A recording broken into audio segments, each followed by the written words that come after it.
King of this world.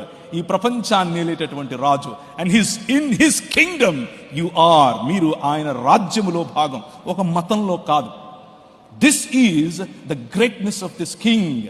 ఈయన అబ్రహాముతో మాట్లాడింది, ఈయన నోవహుకు చేసినటువంటి కవెనెంట్ చేసింది, ఈయన అబ్రహాము ద్వారా ప్రపంచాన్ని నీ ద్వారా ఆశీర్వదిస్తాను అని చెప్పింది ఈయనే. నీ పిల్లల ద్వారా నేను ఈ ప్రపంచాన్ని ఆశీర్వదిస్తాను అని చెప్పింది ఈయనే దావీదు కవెనెంట్ చేశాడు. ఈయనే దావీదు కుమారుడుగా నేడు ప్రపంచములోనే ఏ చేతి సహాయము లేకుండా తీయబడినటువంటి రాయి ఇంతింతై మహాపర్వతమై విజయవాడ నగరాన్ని తుత్తునీయులుగా, ప్రతి భావజాలాన్ని తుత్తునీయులుగా చేసేటటువంటి ఏకైక రాయి, the king that's among you. ఆ రాజు, మీరు వెంబడిస్తున్నటువంటి ఈ రాజు, మీరు వెంబడిస్తున్నటువంటి ఈ కింగ్ సామాన్యుడు కాదు. మనుష్యుడిగా, మనుష్య మాత్రుడై వచ్చాడు అని అనుకుండేరు. నౌ యు అండర్స్టాండ్ దట్ ప్రభువగు యెహోవాయు, ఆయన ఆత్మయు నన్ను పంపెను. ఈ రాజు హీఈస్ వర్షిప్డ్ బై ఎవ్రీబడి. ఈ రాజు ప్రకటన గ్రంథంలో చూస్తే ఆయనను దూతలు, పెద్దలు, జీవులు సాష్టాంగపడి ఆరాధించే రాజు ఈ రాజు. ఈయన పుట్టినప్పుడు జ్ఞానులు సాష్టాంగపడి, ప్రాస్కినియో అన్న పదం, ఆరాధించిన రాజు ఈ రాజు.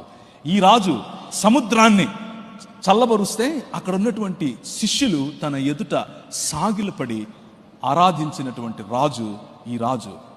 అంత మాత్రమే కాదు, ఈయనను పొడిచిన వారు చూస్తారు అని దేవుని వాక్యం ప్రకటన గ్రంథంలో రాస్తుంది. అలాగే ఆయన దేవుని కుడిపార్శ్వమందు, అనగా తండ్రి కుడిపార్శ్వమందు ఆసీనుడై ఉన్నప్పుడు వీరందరూ సాగిలపడి మ్రొక్కటం మనం చూస్తాం.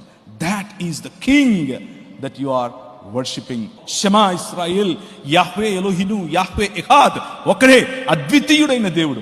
ఆయనను పూర్ణ ఆత్మతోనూ, పూర్ణ మనసుతోనూ, పూర్ణ శక్తితోనూ ఆయన ఆరాధించాలి. ప్రభు అయిన యేసు క్రీస్తు అంటాడు, తండ్రికి ఏ విధంగా నువ్వు ఘనతనిస్తున్నావో అదే ఘనత, అదే ఆరాధన, అదే ప్రేమ, అదే కమిట్మెంట్, అలీజియన్స్ టు మీ అని అడుగుతాడు. This is enough for us to understand that he claimed divinity in his body. పాత నిబంధన గ్రంథం అంతా కూడా చక్కగా చదవగలిగితే it's all about this king. ఈ రాజు నీ రాజు. ఈ రాజును ఆయన చాటుకున్నటువంటి లక్షణాలలో మనం గమనించుకోవచ్చు.